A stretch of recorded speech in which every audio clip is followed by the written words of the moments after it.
waa mais Mbaye nee naa la ñu ngi nii nekk fii ci Diamniadio fas yéene bégal gars yi xam nga ñun waa Sen Petit Gallé fii rek la ñuy fël ànd ceeg waa Prince Art label bi nga xamante ni si moo xew ci jamono non dañoo màgg nag mais mën nañ boor wu ne de dañuy way dañuy téye micro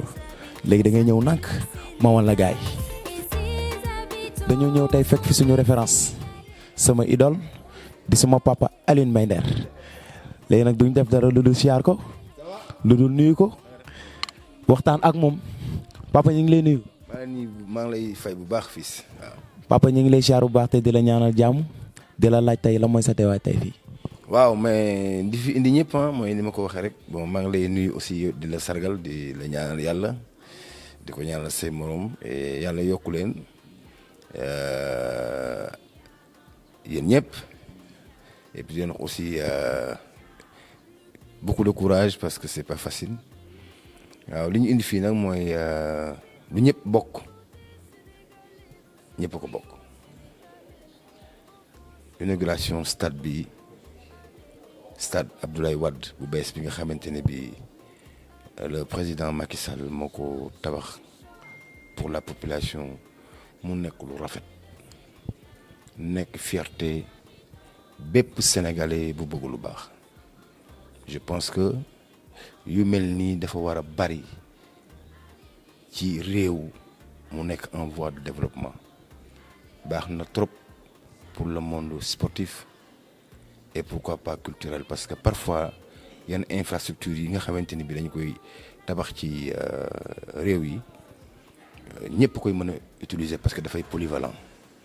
mais may kontaan ci acte boobu di leen ñaanal yàlla ñu gën a multiplier seeni effort pour ñu mën a def yu mel nii ci dëkk yu bari ci ville yu bari ci Sénégal parce que yokkute la fierté la donc loolu moo tax ma ñëw fii parce que je fais partie des invités fu ma mënoon di nekk ci àdduna tey jii dama doon ñaan yàlla fekk bés bi parce que bés bu am solo la ci Sénégal bés bu am solo la ci développement réew mi bés bu am solo la ci jeunesse Sénégal surtout le monde sportif ginnaaw bi nga xam ne que xaar bi yàggoon na mais sunu gaynde yi les Lions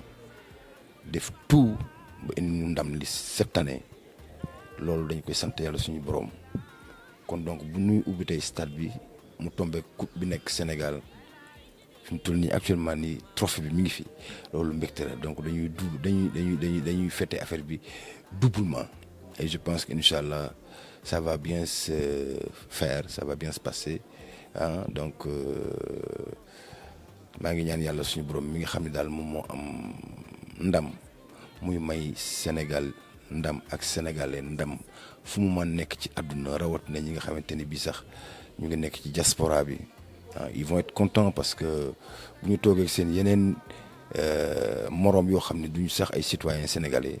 titre la ci ñoom ñuy wane yenn infrastructure yi nga xamante ne bii mi ngi commencé am Sénégal parfois da nga daan nekk tournée di dem ci yenn kër yi wala yenn hôtel yi am possibilité seetaan télévision yi nekk Sénégal wala ci internet bi.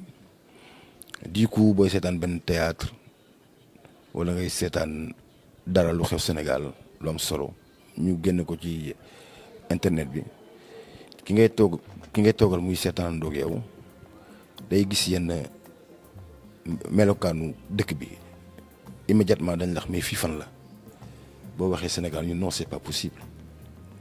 parce que dañuy jaaxle quoi ni que nan ngeen def ba am lii yëpp. xam nga autoroute à péage yi yenn immeuble yi yenn infrastructure yi comme ni ma ko waxee dafa baax donc titre la sac la yu mel nii ak yeneen yàlla dimbali ñi nga xamante ni bi ñoo ñu jiite xam nga ñu gën a am flair am vision parce que affaire bi aussi vision daf ci bokk ah nit ki da ngay am vision bu sore c'est pour le futur nga xamante ne bii yow da nga ko fiy def sax mais xam nga ni yow c'est pour le futur donc loolu ndam la te maa ngi ciy ñaanal maa ngi ciy gërëm autorités yi di ko tàmbale ci président de la république ak staffam yëpp ñi nga xam ne jàpp nañ ci liggéey bi ak aussi la population sénégalaise yëpp ñi nga xam ni que xam nañ ni nit ku nekk boo sañoon lu baax rek ngay am. donc maa ngi leen di ñaanal yàlla tey wax ne que incha allah tey inauguration moom xam naa ni yéen di ngeen ko toj seen Petit Gallé. papa bi nga doon laaj ci seen Petit Gallé xale seen Petit Gallé ndax booba tey yaa ngi ànd ak ñun di ñu jàppale lan ngay wax waa seen Petit Gallé. waaw non fierté parce que macha allah vous avez vachement grandi hein bon c'est comme ça donc image bi ma daan am bi ngeen di nekk xale léegi dafay xaw a disparaître parce que léegi presque grand boy nder quoi ñoo tolloo génération léegi amul problème donc ba tax na c'est une fierté c'est une fierté parce que gis nañu seen contribution ci développement musique bi et loolu dafa baax indi ngeen beneen touche boo xam ni que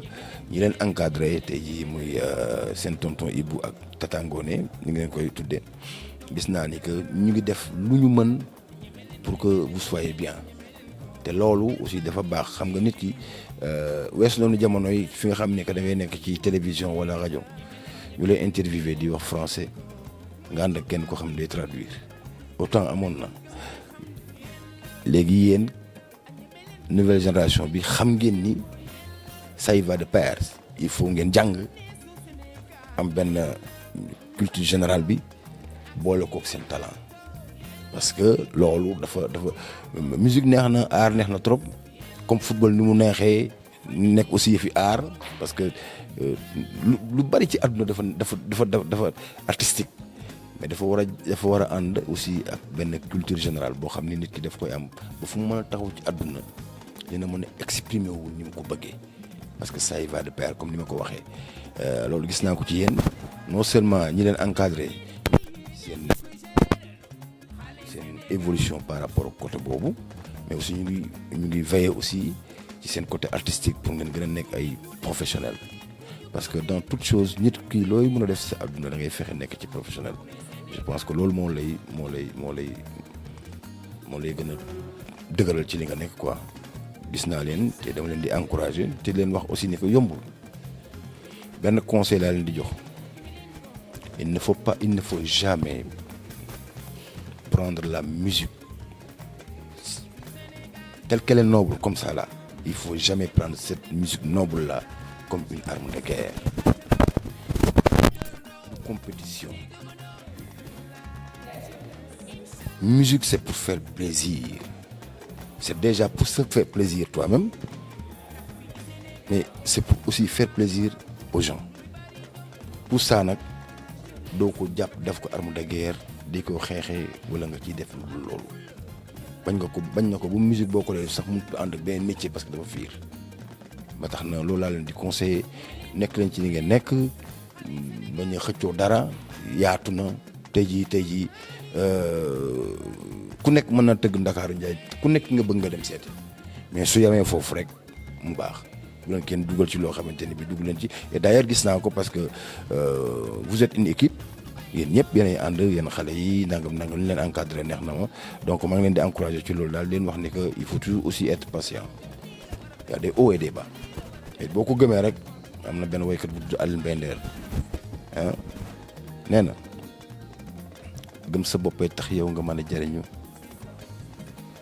gëm sa boppay tax yow nga liggéey ba dee te am courage mu weesu liggéey ba dee ah fexeel yow ba gëm sa bopp muy li gën ndax gëm sa boppay tax yow nga mën a jariñu